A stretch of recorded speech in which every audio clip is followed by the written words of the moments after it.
Let's get down to business to defeat the Huns. The Bad Batch. That's not her singing. Yeah, the Bad Batch. Exactly.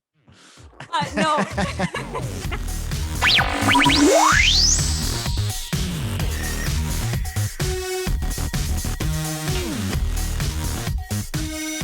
Hey everyone, welcome back to the next episode of Bad Batch Breakdown. I'm your host, Melissa. And I'm also a host, Matthew. We're here to talk about episode 4 of Bad Batch today. Kind of a short episode, don't you think, Matt? It was like 23 minutes. Yep. Short episode, filler episode, kind of world building again. Interesting episode. I thought it was good. But yeah, I mean, run of the mill, it felt very Clone Wars-y. Yeah, very like very the standard whole vibe. Clone Wars. Yeah, and this is what Disney, and now I think we're getting a flow for what Disney does. They did the same thing with Mandalorian. They'll have like one really good episode, then they'll have like one or two like filler kind of episodes, and they'll have one really big reveal, cool, longer type of episode, then a couple more filler, whatever. So it's give me the notes you wrote down, give me the initial thoughts. I'm gonna show. Okay. Oh, that's a lot more than a couple. No. No, Wait a bit. So Bad Batch is in space. Their ship is damaged, right? Right. So they need supplies. So they're stopping at this planet, Chinchgachgook, whatever the name of the planet is called. Pandora. Pandora. And they stop and they try to get some supplies, and they run into some trouble as they land. One of the landing dock management people tells on them like a little narc. And we see Fennec from Mandalorian, the bounty hunter Fennec, and we see him talking to her, snitching on them, telling her to come to the planet because she's after Omega. And so she comes to the planet and just causes a whole ruckus and tries to capture Omega, and the Bad Batch has to fend her off and escape. So that's just a really rough overview. We see Fennec. I think that's really cool. That was probably the highlight of this episode. I think it's one of the more interesting things where we see a live action character, from Mandalorian get put into the show. Same voice actress. She's awesome. Very cool character. And it's like a younger version of her who's going to come into play in the new Boba Fett series. Spoiler alert. So she comes in and kind of, steals the show a little bit. What did you think? Okay. I have to say, Ming-Na Wen is Mulan, if you remember, from the 1999 Disney film. Oh, she is? Yeah, she's Mulan. Oh, that's awesome. And so anytime that she speaks, I just hear Mulan. I don't know how to describe this, but she has a very sing-songy kind of voice. Like the way that she speaks, it's like very... Let's get down to business to defeat the Huns. The Bad Batch. That's not her singing. Yeah, the Bad Batch. Exactly. No. So, no, I love her voice. Like the way that she speaks is so soothing. I just love her sound, like the way she speaks. So I was so excited to just like hear her because she's so cool. But it was so awesome to see her character because like you said, like they're kind of weaving in all these story threads and connecting them in very subtle ways. And like you said, Book of Boba Fett's coming out. She's obviously going to have a really big part in that show. So to have her come in and just, have a part in Bad Batch is just to go, oh my God, like that's so cool. Like that character's in there and it's going to tie into this. And I wonder how the thread is going to connect from Bad Batch to Mandalorian to Book of Boba Fett. The other thing too is this is not on topic with her role in the episode, but Ming-Na Wen in Mandalorian, like I think she's like 50 years old. Is she really? Yeah, Wow. I don't know what the heck her skincare regime is, and please give it to me. Like, I'm gonna tweet at her what her skincare regime is. But I was thinking in this episode, I was like, Ming-Na Wen looks incredible in Mandalorian. Okay, so Fennec. Did you say skincare regime? Yes. It's routine. It's not a regime. It's not. Either way. I guess that's probably still technically correct. Whatever. Sorry. Totally ruining your trains of thought today. I'm probably being annoying. You're totally fine. But I was thinking, you know how we were joking about how bad Tarkin looks? Yes. He needs to get a few tips from Fennec because the way that she looks in Bad Batch versus how she looks in Mandalorian, you're like, this woman has not aged a day. And then Tarkin, literally maybe 2 years between when we see him in Clone Wars with the whole Citadel arc and then in Bad Batch, has looked like he's aged in like 20, 30 years. And so I know that Yeah, I know. I don't think they really planned that out super well, but that's okay. That's fine. Fennec is killing it, obviously. Much younger in these episodes. I guess this is what 25 years before we see her in Mandalorian. I think she's supposed to be in her early 20s in this episode. Yeah, so it'd be about 25 years, right? Because Yeah, I mean, that's roughly. I mean, what's the Star Wars things after the Battle of Yavin? ABY. It's like, Mandalorian's what? It's 10 years ABY. I thought Mando took place 5 years 5? after Return of the Jedi. Okay. Right, and Return of the Jedi is 25 years after the Revenge of the Sith, right? Before Vader. Oh. Yeah. Whatever. Look, guys, we're not the dorkiest dorks in the world. I don't know everything about Star Wars. There's probably some people sitting here like, no, it's wrong. Here's what it's supposed to be. And we don't know. So sorry. I'm trying to roughly piece it together in my mind. Okay. And this makes sense. So yeah, she'd be in her early 20s here. I think it's going to be about roughly 25 years afterwards when she appears in The Mandalorian. So there's this big chunk of time that she's doing stuff. And so this kind of shines some light on what she's doing in between. What we do find out is that she's after Omega. Cute little Omega. And we don't know why. Baby Omega is down on the planet. Which, how old is she supposed to be? 12? Omega? I thought Omega was supposed to be. Okay, so clones have accelerated aging. She doesn't look like she has accelerated aging. So I'm going to guess that she's like 10, 11, 12 within that range. Okay. So Fennec is after Omega for whatever reason. We don't really know why yet, but now we know it's like very similar to Baby Yoda. There's something going on here, right? They're after her for some reason. We don't exactly know why yet. Fennec's obviously a very good bounty hunter, so they probably paid a pretty penny to hire her and to get her to acquire the asset, if we could call her that. And yeah, we don't really know what's going on. I think it's interesting though how they come down. We see Hunter is like John Rambo in this episode. Hey, I mean, could he look any more like Rambo? Can we talk about this? This is weird. Rambo First Blood was on TV last night, and I watched the entire movie. And as I was watching the movie, that is weird. Wow. No. Everything down, and this is definitely intentional coming from the animators who are probably like big fans of those 70s, 80s movies. Yeah. Everything down to like Rambo's knife is just, and his hairstyle, it's just Hunter. I know, that's what I'm saying. He's just like, hey, the only thing we're missing is this. Oh, Fennec drew First Blood. I could not get over it. And it's so weird because I watched that entire movie last night. I'm like, they knew what they were doing here. Yeah, but it like was the totally vibe, just John Rambo.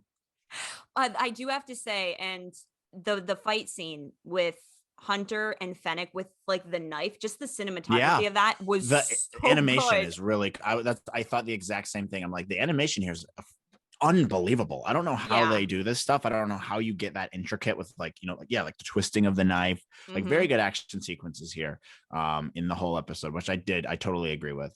Also very John Rambo-y that he has the knife. I was just gonna say, every scene that he took out the knife and he was using it, I'm like, he's legit just Rambo. The funny thing though too about John Rambo in this episode is when they sell they need credits, right? And he's trying to sell landmines for some reason to some innocent old shop owner, and he won't take them, so he decides to sell Echo instead and pretend he's a droid. And he sells them, and they just scam this poor shop owner. They're like, fine, we'll get 3,000 credits for you, and then you can just walk out later. It's like, what? This guy's trying to run a business here, and you just scammed him out of 3,000 credits. You jerks. That's what you took out of the episode. That is what I took out of the episode. And I think they tried to justify it because Fennec says to Omega at one point, she's like, sometimes stealing's okay. And they steal the the artichokes or whatever they were stealing from the street vendor. Meilooruns. And sure. No, I think that's what they are. I think they're called Meilooruns. And I'm not, don't ask me. Why do you know that? I need to know why you know that. Star Wars Rebels. There was an episode of Star Wars Rebels, and Ezra is stealing Meilooruns. I cannot speak. I don't remember. It was like an early season 1 episode. I haven't watched Rebels in like maybe 2 years, and I need to get back on that. But there's legit an episode where he's like stealing fruit, and they're called Meilooruns. That's how I know. Okay, fair enough. So you know that. But yeah, then they cause all this ruckus. They scam this poor shop owner who's trying to run a legit business here in this society they have, which happens to have policemen, by the way. So they start this fight. police start chasing him, whatever. One note I wrote down is I love how the policemen on this planet happen to have red and blue lights, just like on Earth. It's like Beto, beto. yeah. I'm like, what? Very striking similarities here to Earth and the justice system we have here. That's convenient. I mean, you gotta detail that it's the police somehow. I mean, like, what are you gonna do? It's like, it doesn't have to be. It could be yellow and pink. It doesn't matter. You don't have to do the red and blue. Like, if we see sirens and we see lights flashing, we know that that's law enforcement. Okay, we get it. You are picking out the most random, obscure things. Sorry, this is what I noticed when I'm seeing this. I'm like, look, we're in this crazy universe where you have these Sri Lanka. What's the fruits called? We're coming up with new cool fruits and stuff. We can't come up with a new way to police the planet here. Come on. You're killing me. You're killing me, Smalls. Well, I mean, still a good episode. I just think it was just it was a funny thing that I noticed as the police are chasing them. I'm like, oh, that's convenient. And also in the episode, they chase them around, whatever. They start getting around. They start crashing and fighting each other. And, Fennec is trying to run away with Omega, and John Rambo's going after her. He's like, you can't take my fake daughter like that.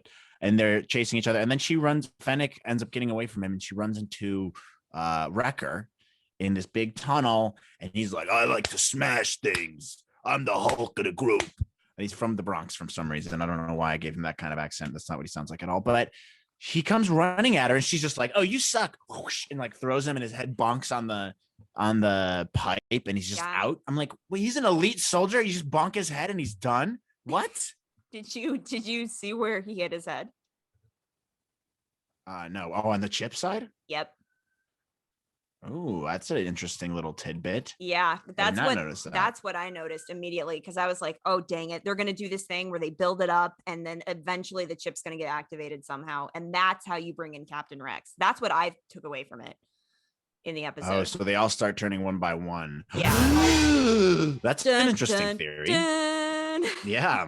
That's an interesting theory. I shouldn't have worn black today. I'm just blending in with my chair. I just look like a head. I'm wearing my Dave Filoni shirt, which I should explain in a bit because it's very cool. I think what they're doing is they're eventually building up to an inevitable, kind of like how you said last episode, civil war between clones. Like some of them get their chips accidentally activated or whatnot. I don't know. But I did notice that immediately where he hit his head. I was like, that's not a coincidence. The animators love throwing in those tiny little details and hinting at things that come in later episodes. You just have to look for them. Well, that's interesting that you say that. So if Rex ends up becoming someone who deactivates people's chips, he can deactivate clones' chips, which causes a little bit of a dissension for the Empire's army now. And so that is also a stronger argument for why you would implement conscripted soldiers instead. Because clones, they can only be controlled by these chips. And if the chips are compromised, then the clones are going to be they're going to try to be good people. They're going to try to do the right thing. Oh, and if you have conscripted soldiers who sign up for it, that's good. It's easier to control them because that's what they're signing up for. So maybe that comes into play. Yeah. Oh my gosh, dude. God, I'm a genius. That is so good. What a good theory. See, fans, this is why you come here to this show. You get some really neat insights, some interesting theories, some interesting concepts. And we don't know everything about Star Wars, but we're going to give it our best to come up with reasons why things happen, because we notice the deets, including fruits and law enforcement and bonking your head on a pipe and scamming innocent people who are just scamming innocent. This poor fish face man is trying to feed his fish face family and run an honest business. Now he's down 3,000 credits. All right. And his protocol droid can't do anything about it. Can I just say, this is so stupid, but when Rambo walks over to Echo and Echo's like, I'm worth way more than 1,000 credits. And I literally instinctively yelled. I went, yes, you're priceless. He is priceless. He's a little pasty though. He looks like me today. I look like I have jaundice. And that's kind of what Echo looks like, honestly. He looks like he could use a tan. He could use a good tan. But dude, in his defense, he was literally being like, he had the life sucked out of him for like 2 years. So okay, would it kill you to visit Malibu tanning and just get a quick tan? Eat a couple oranges, get some nutrients in your body. He's gonna work on that. He will. I can imagine he'll get tanner slowly, progressively with each episode. Echo just gets tanner and tanner. I'd like to see him make a full recovery. Me too, dude. I do have to say it was nice to see Echo actually like do some stuff in this episode, because up until this point he's actually been in the background. He hasn't really been contributing a lot to the plot. And so I was relieved to see that they were giving him something to do. Also, as a tiny note, in the background when he's like, you know, when the fish face dude is looking at Echo getting thinking he's scammed. a droid. Yeah, getting scammed. Yeah. Gotta get over this guy, Matt. But I feel bad for him and his fish face family. He's just trying to make an honest living and he's getting scammed by Rambo, thinking he's doing the right thing. In the background, when Echo is just like helping like place the doll in Omega's hands, I just thought that was so cute. And I love how they're slowly just warming up more and more to her. And so I love that those little details that the animators will throw in the background, because they're subtle, but they mean a lot. It's just like, it's just so cute. And that's just my girly side coming out. I agree. But it's so cute. Cute is a goose. If we're talking about cute things now, we got to talk about this chunky little droid this new type of droid. I don't know if you noticed it too. Chunky monkey droid hobbling around R2D2-esque with his little robot arms. Mm-hmm.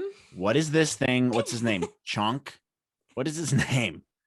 Because this thing's got to have a name, and it was one of my favorite parts of the episode. We need more. I want to buy that thing. I need it.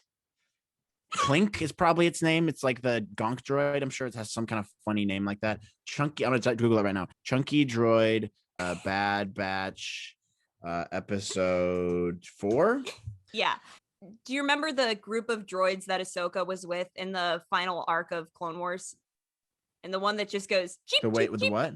In the final arc of Clone Wars, the Siege of Mandalore arc, when she gets all the droids to help her to save Rex. And there's a droid. Yeah. There's a droid that's called Cheep, Cheep, Cheep. Like, do you remember that? Yeah. Dave Filoni actually plays those droids. So in Star Wars Rebels, Dave Filoni plays the droid Chopper, and he's kind of known for like playing these droids. He doesn't like tell anybody, but everybody knows it's him. And so like, I'm pretty sure he played Cheep in Clone Wars, but that's just like a fun little tidbit, is that I know that he likes doing that. But I don't know the name of this droid. Chonk? Yeah. Chonk is what you said? I don't know. I'm guessing because it looks like a chunky little boy. Protocol droid and astromech combo. Yeah, a protocol and an astromech can't stop bickering. Blah, blah, blah, blah, blah. Brought by the Grand Shopper. So I'm just looking at all these things. Are you on StarWars.com? Like, it says like all the Easter eggs. No, I'm on Screen Rant. And it's talking about all things. In fact, they mentioned the poor shop owner. The one who gets scammed. Her name is no, not that one. Grand Shopkeeper. The surly shopkeeper refuses to buy Hunter's bombs. Belongs to a species known as the Gran. Oh, it's not a fish. Well, whatever. Poor Gran, whatever. It looks like a fish, and it gets scammed by John Rambo. Anyways, dude, this is getting off track. Sorry, it's my fault. It doesn't matter. But in terms of the chunky droid, I like the chunky droid. I want a toy of the chunky droid. Sue me. What about female C-3PO? Oh dear, the one that talks like this. It was like female C-3PO. I'm not doing a very good impression. You know, like that. Keep going.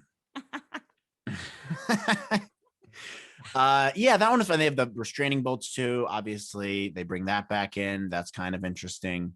But yeah, I think you're right. I mean, I think in summation, there's a lot of interesting things in this episode. Didn't really move the plot forward a ton, other than the one plot point that they're after Omega for some reason. We don't know why. They bring Fennec in. She's clearly going to play another large part in this, which I think is neat how they kind of intertwine her into this universe now. I agree. I don't know if you caught on to this. Do you remember in the very first episode how Nala Se, the Kaminoan, she let the Bad Batch escape with Omega? No, that was at the beginning? In the very first episode, no. In the very first episode of the show, at the end of the episode, you see that Nala Se opens up the hangar doors and she lets them escape. Yeah. Mm-hmm. So who do we think that Fennec was hired by? Like, is it the Kaminoans? Is it like, who do you think? Yeah, I don't think we know yet. It could be up there with Tarkin. I don't think so, because he would have recognized. He would have seen something from him when they were chasing him out with Crosshair in that episode. But who knows? I mean, it could be an Imperial thing. It could be someone else. It could be. We really don't know. I don't think you're supposed to know yet. I don't even know if we can guess. I mean, do you have any guesses? I don't think it's the Empire, but I could be totally wrong. Oh, you don't think it's even Palpatine? Could be. But Tarkin sure is Crud doesn't know about it. I honestly, I really don't have any guesses. I would have, other than maybe Palpatine. Yeah. But does Palpatine really hire bounty hunters? I guess yes. No, he always tells his apprentice to do it. So it could be Vader. Because remember, he tells Dooku to kill Queen Amidala, Senator Amidala, and then he hires Jango Fett, who hires the bounty hunter, who hires the droid. So I mean, it could be Vader, maybe. Maybe he has a purpose behind it. We don't know enough about Omega to really make an educated guess on this. I don't think. I think that's fair.